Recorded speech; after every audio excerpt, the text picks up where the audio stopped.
Masih ramai jadi sorotan se-Indonesia kasus penganiayaan yang dilakukan oleh Mario Dandi, anak dari Rafael Alun yang sebelumnya merupakan pejabat di Direktorat Jenderal Pajak. Dampaknya kemana-mana, berefek domino, termasuk saat ini netizen menyoroti gaya hidup para pejabat Ditjen Pajak.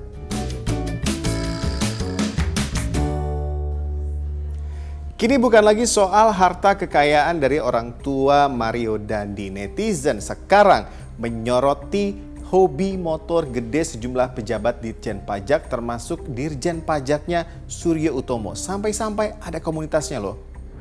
Ini beragam komen netizen soal itu.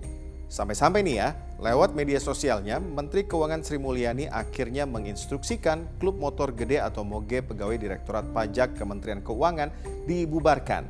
Dan langsung deh, banyak unggahan di akunnya yang menghilang.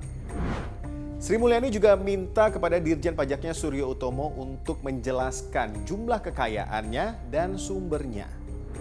Kalaupun MOGE itu diperoleh pejabat atau pegawai pajak dengan gaji resmi, mengendarai atau memamerkannya tetap saja melanggar asas kepatutan dan kepantasan publik.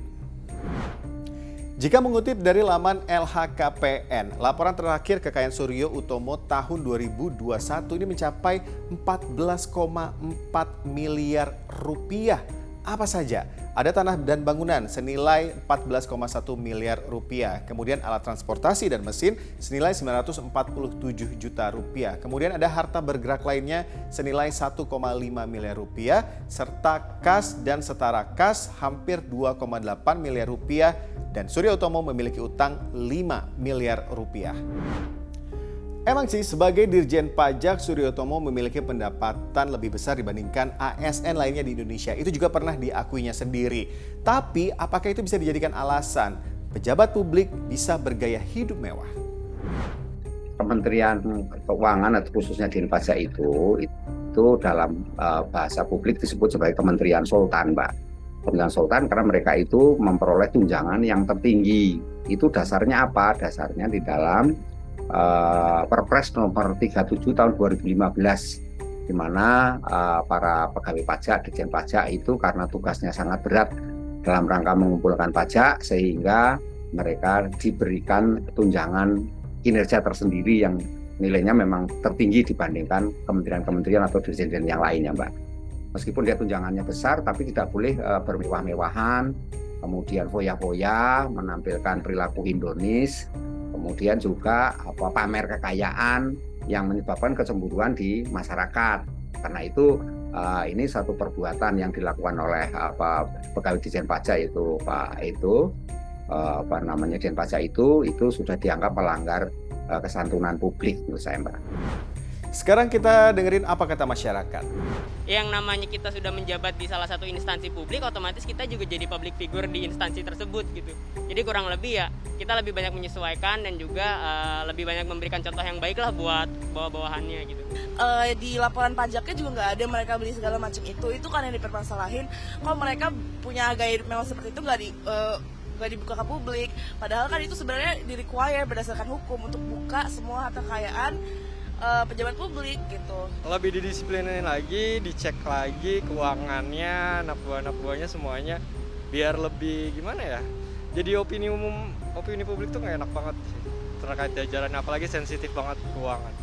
Seharusnya sebagai seorang ASN itu kan memberi contoh ya kepada masyarakat, apalagi pajak kan. Pajak kita yang bayar, yang miskin yang bayar, yang kaya yang menggunakan gitu kan. Kita nggak mau ada anggapan kayak gitu buat ke Direktorat Jenderal Pajaknya kayak gitu.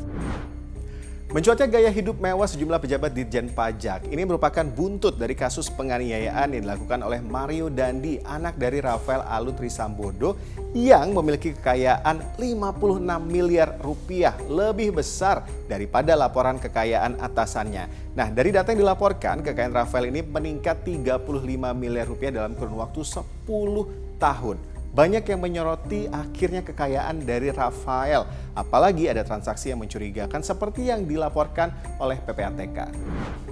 Kepala PPATK Ivan Yustia Vandana sebut sudah serahkan hasil analisis ke penyidik sejak lama, jauh sebelum ada kasus terakhir ini.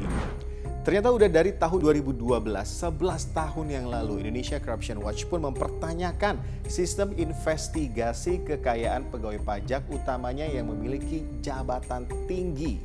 Bagaimana pendeteksian di internal Kementerian Keuangan sendiri melihat pegawainya, apalagi ditambah dengan praktik hedonisme. Kementerian Keuangan mestinya memiliki skala prioritas. Siapa pejabat yang harus diinvestigasi, misalnya dengan menggunakan indikator jabatan yang diemban atau mungkin harta kekayaan. Kini integritas Kementerian Keuangan dipertaruhkan. Gaya hidup mewah para pejabat dan keluarganya tentu jadi sorotan. Jangan sampai nilai setitik rusak sebelanga. Atau sudah rusak? Gimana menurut kamu?